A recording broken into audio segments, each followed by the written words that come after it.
Hello and welcome back. And we are ready to talk about the next big thing for the universities. So the question how to train and develop future-proof teachers. And I'm very happy to welcome here Emanuele Bardone, who is a senior research fellow at our Tartu University. And although we meet first time with you, so I know that you are also a program director here, so you are actually working hands-on with future educators. So please answer the question, how to train future-proof teachers? Well, first of all, thank you very much for inviting me here. Yes, it's the first time that we meet, and it's also the first time for me in this beautiful building. Oh, I really enjoyed the previous sessions with the boys who were very excited and therefore exciting. So I'm going to talk about, yes, the future of education and the role of technology, because I'm the program director of an international master's program in educational technology. And that's basically my starting point to discuss the future, okay, which I think is the theme of all this. Yeah. So let me start from what I would call a privileged position, because as I said, I'm the program director of a one-year blended master's program in educational technology, which started already in 2017.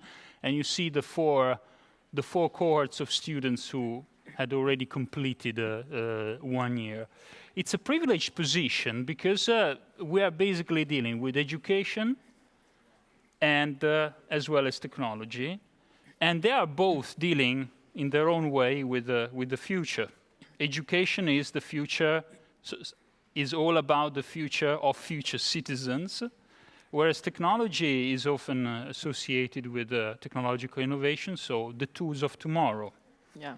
Or at least the present and tomorrow. This is a privileged position which implies, though, a quite big challenge, because it means that we're not dealing with the immediate future, which is the present. We're not dealing with the past like historians, but we have to engage the future, and this is a major challenge. How do we do it? Okay? Mm-hmm. So there are two ways. Generally speaking. It's a simplification, but just for you to get my idea.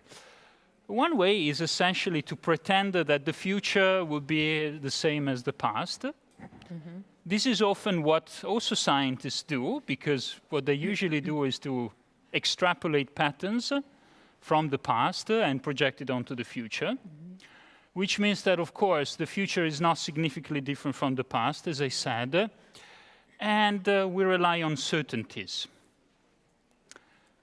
And what we do when it comes to institutions such as the university, we model the institutions to reproduce, reinforce our uncertainties, which sometimes we also mistake for knowledge, okay? Might be a little bit too provocative, but let me know then if it's too much. There is another way of dealing with the future, which might be troublesome for some, which means, first of all, to assume that the future is not the same as the past. I think that after COVID, this is obvious. You know, imagine yourself September 2019. So imagine what kind of future you were envisioning. And let's imagine now. Which means one thing, that we have to face uncertainty. Mm-hmm. So we can't quite rely on certainties. We have to face uncertainty. And this means also that if we think of the institutions within which we have to work and operate, perhaps institutions should help us face uncertainty. Now, before I come back to this point, how the institutions such as the university can help us deal with uncertainties, I would like to briefly talk about what I mean by uncertainty, very briefly, because I still have 9 minutes and 34 seconds. Okay, the first thing is that, in Estonia, in the Estonian language, there are two words to describe this word. But this is an international event, so I will stick with English. Uncertainty is not something to repress, or something for which we have to find some kind of workaround. Because uncertainty refers to the fact that the situation in which we are living, operating, learning, teaching, working, and so on and so forth, are not actually fully defined. They are still open to further developments. And essentially, this means that uncertainty will always be there until our death. When we die, that's for sure, we no longer have uncertainties to deal with. Which means that uncertainty, that there is a typo on the slide, sorry about that. Uncertainty deals with both insecurities and opportunities. Insecurities because we have our own plans, and so we might become a little bit unsure whether we're going to fulfill them, but also opportunities because we can develop something new, especially when our plans don't work out. So now let's go back to the institutions, what kind of institution we can imagine to deal with the future. So I said that one big deal is that, one big thing is that institutions may help us deal with our own uncertainties. And that's what we are trying to do in our master's program, and I'm going to briefly discuss, say a few words actually, about our own approach, which then can be, in theory, extended to other domains, including management and all the rest of it. So essentially there are two main components. One is the community component, and then the other one is the blended component. And you actually see here that community comes, let's say, from human and social sciences, whereas blended space or blended environment comes more from technology, because it's what technology allows us to have a blended spaces. So this is the first thing. We're trying to model our master or create a master in which, first of all, people are not alone and isolated.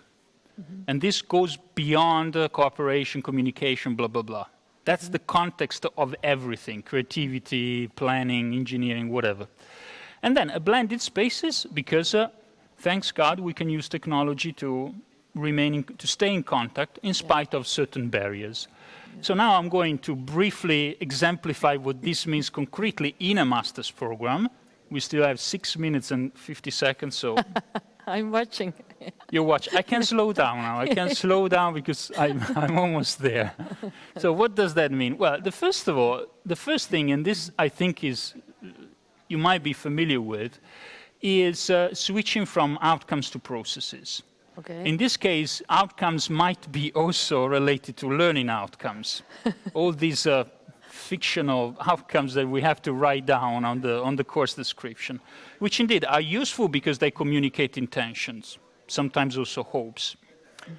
But if we take them too seriously, they might turn the learning process into some kind of factory thingy. So we have to produce learners who fit into a certain idea, which was established before the course, by the way, even before meeting the students. Yeah. So we focus on processes, so learning, thinking, including critical thinking. Then the second concerns the lectures, concerns us. We're both lecturers, I think. Yes. And first of all, I would say that in the traditional institutions, lecturers are those who are supposed to know. So you know everything. I know nothing because I'm a student. All right. So you are the authority, you are the source of knowledge, of certainty, or certified knowledge. We try in our master's program, and we think that in the future institutions, the lecturer is a co-learner. Obviously, we're not going to learn the same things, but as a lecturer, I learn a lot. I learn from students, first of all, and I also learn how to deal with students, with people who are facing uncertainties, because learners are typically uncertainty facers. So then the third element is that we try not to focus on instructions. I mean, the word instruction may mean very different things, and we may have different instructional models and so on and so forth, but we try, because we're dealing with uncertainties, to have students articulate their own insecurities, what they're not sure of when they think about how to use technology in their own educational practice. Technologies that sometimes have just hit the market, but also the exploration of opportunities.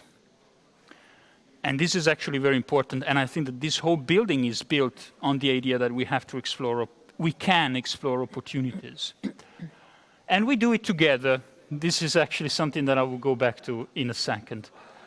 We also try to have tasks and assignments that are tied to practice, so they are meaningful and they are not just for the sake of it or for the sake of a grade. And then this comes the technology bit, the blended space, because our master's program is, we say, mostly online. Well, it's 2 weeks on site and 10 months online, which means that, of course, this is a great opportunity to overcome geographical barriers. And we actually have this year, and since day one, we had people from China, Australia, UK, US, Europe, Africa, South Africa. This year we have one student from South Africa. So, and this is just amazing. And also COVID, because we were virtually untouched by COVID, because we already had everything online and designed for the online. And then the last two important bits, again, related to technology. We try to think of different ways of being together and present to another, because it's community-based. Yeah. And technology is fundamental, because we can actually be together in a lecture hall, maybe not like this, as one of those rooms that are over there, but we can also be together in here, in the virtual environment, and so on and so forth, with really different ways in which this can be enacted. And then, of course, flexibility, because one thing that I didn't say is that our students are mostly what we call in-service teachers, lecturers, so professionals. They have already been formed as teachers. So the master provides an add-on to that. And for them, flexibility is important. We have no flexibility if we don't try to exploit the possibilities. When I say that it's online, almost online, it doesn't mean that everybody is in his own room. Okay, so that's why we always stress the presence. So this was actually my last slide. So we have 2 minutes for at least one question. Yes, actually, I have to, I don't know, disappoint you, or we have 2 questions here. 2 questions. And actually, my comment on your slides, when I first saw them, I didn't have a chance to ask you, but I would have expected much more robots and, technology on the picture, but you explained it very nicely. What do you mean by that? Okay. So I skip my question and go directly to the workshop questions. Actually, you have 2 questions here. You can pick what you like to answer. Teachers' salary is a hot topic in Estonia right now. Would money bring more talents to choose teachers' profession? This is one. And the second, it is hard to predict the future. What are the skills and personalities needed in future? How would we know? So you choose, you have 1 minute. About money, the money question is the easiest one. The money is the easiest one. Incidentally, my parents were teachers. Not Estonian teachers, Italian teachers. So the salary has never been really an issue, meaning that we were not starving. And I don't think the teachers are starving. Yes. I think that the money issue is more like a recognition of their work. So I think that teachers are not doing this job because they are well paid, or they would avoid this job because it's not well paid. It's more about society recognizing, acknowledging their value. Yeah. Short answer. Yes, yes. The short answer to the second question is that we can list 20, 30, 40, 50, 100 skills, competencies, whatever. But I think that if I should put my money on one, which is a meta competence, I would say facing uncertainty. Yeah. Staying curious. Stay curious, yes. And also have the gut to share your own fragilities. Yes. Because that's part of the game. Yeah, I totally agree with you. So thank you very much, Emanuele, for coming. And we will actually explore further the youth and community engagement processes, which continues our topic here. But now you are all very welcome to the river stage again.